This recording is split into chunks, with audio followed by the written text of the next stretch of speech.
Good morning students, class 12 both medium subject Hindi. अपठित काव्यांश बोल। इससे पहले हमने गद्यांश पढ़े थे, अपठित गद्यांश। अब हम पढ़ रहे हैं अपठित काव्यांश। निम्नलिखित काव्यांशों तथा इन पर आधारित प्रश्नोत्तरों को ध्यानपूर्वक पढ़िए, है ना। ये काव्यांश आप स्वयं पढ़ें। देखिए, निम्नलिखित में से निर्देशानुसार विकल्पों का चयन कीजिए। पहला दिया है आपको, उपरोक्त काव्यांश का वर्ण विषय क्या है। सही उत्तर है आपका पावस ऋतु। ख है, कवि बार बार किससे प्रश्न कर रहा है। उत्तर है प्रकृति से। ग दिया है, मानव की ध्वनि सुनकर पल में गली गली में मंडराते हैं। पंक्ति में निहित अलंकार है। उत्तर है आपका मानवीकरण। सूखे वसन हिया भीगा है का अर्थ है अभ्यंतर हृदय भीग गया है किंतु कपड़े सूखे हैं। न दिया है, केली बनी यह खिड़ी निशा है का अर्थ है रात्रि अपनी छटा के चरम पर पहुंचकर खड़ी है। अगला दिया है दूसरा गद्यांश, देखिए काव्यांश। काव्यांश आप स्वयं पढ़ें। निम्नलिखित में से निर्देशानुसार विकल्पों का चयन कीजिए। क दिया है, सांसों का मुसाफिर किसे कहा गया है। सही उत्तर है आपका जीवन। ख है, देखे सरी सागर भी पंक्ति में सरी सागर का अर्थ है। सही उत्तर है आपका सारिता गागर। ग दिया है, मन का सूर्योदय से आप क्या समझते हैं। सही उत्तर है आपका प्रसन्नता।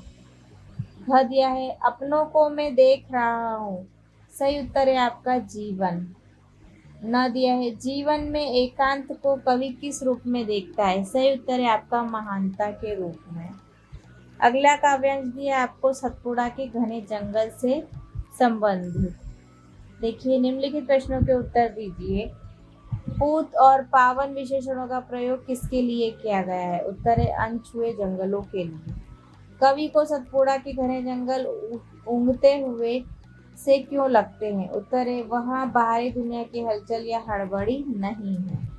ग है, कल कथा कहते अनेकों पंक्ति का भाव स्पष्ट कीजिए। उत्तर है बहने वाले झरने और नदियों की ध्वनि में परंपरा और इतिहास कथा की गूंज।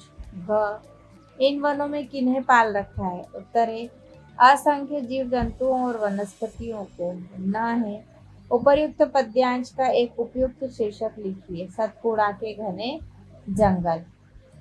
बहुविकल्पीय प्रश्न देखो। क दिया है, काव्यांश में किस घने जंगल की बात की गई है। उत्तर है आपका सतपुड़ा। ख, कौन नींद में डूबा ऊँघता अनमना सा है। सही उत्तर है आपका जंगल। ग दिया है, कौन अनेक कल कथा कह रहा है। सही उत्तर है क ख ग तीनों।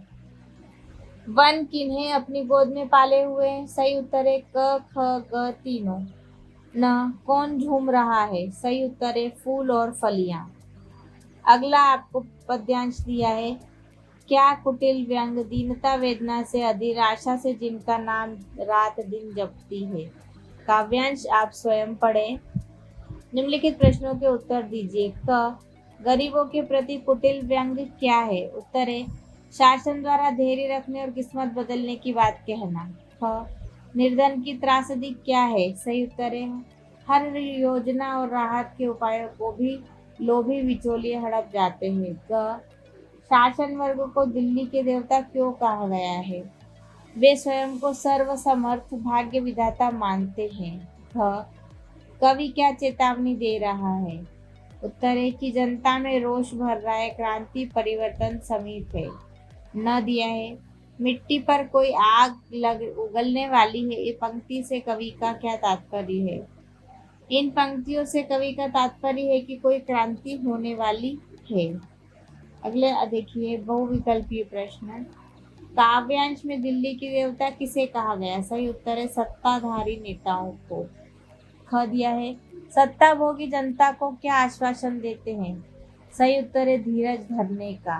ग है, निर्धन का धन कौन पी रहा है। सही उत्तर है लोभ के प्रेत। घ दिया है, पानी कहाँ विलीन होता जा रहा है। सही उत्तर है रेतों में।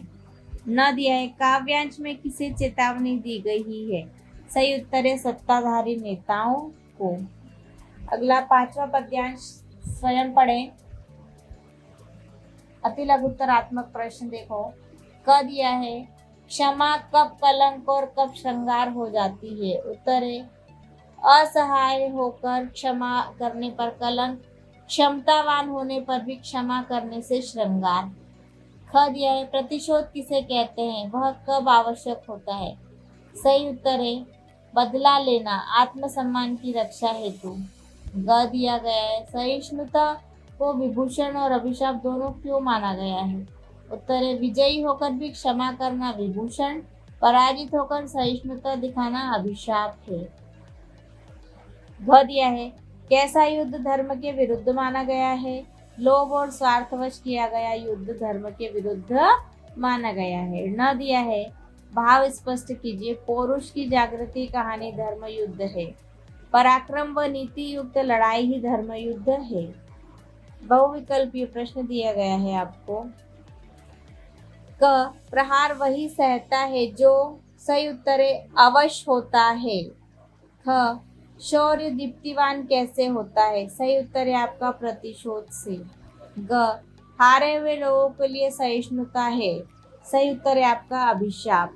घ चोट खाकर और विकराल कौन हो जाता है। सही उत्तर है आपका शेर। न पौरुष की जागृति में क्यों कहा जाता है। सही उत्तर है आपका धर्म युद्ध। यहाँ आपके काव्यांश के पद्य समाप्त होते। अब आप इन्हें समझेंगे और